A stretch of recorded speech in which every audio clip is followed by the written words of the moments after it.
5 আগস্টের পরে যখন এই মুজিববাদীদের, এই আওয়ামী লীগ, এই 14 দলীয় সন্ত্রাসীদের প্রত্যেকটি বাড়ি চুরমার করে দেওয়ার ক্ষমতা ছিল, সেদিন আমরা নিজেদেরকে সংবরণ করেছিলাম বলে আজকে তারা এই সাহস করতে পারছে।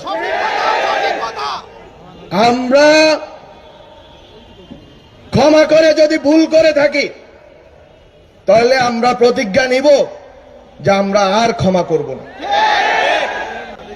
আমরা যদি দয়া দেখিয়ে, আমরা যদি মনে করে থেকেছিলাম যে আমরা এই দেশকে, এই দেশের ভিতরের রাজনৈতিক লড়াইকে, রাজনৈতিক দ্বন্দ্বকে এই দেশের ভিতরে মোকাবেলা করব, যারা এই দেশের বাইরে এই দেশের লড়াইকে নিয়ে গেছে তাদেরকে হুঁশিয়ারি করে দিতে চাই যে যদি এই দেশের লড়াই এই দেশের বাইরে যায় তাহলে এই দেশের মুক্তির লড়াইও এই দেশের বাইরে যাবে।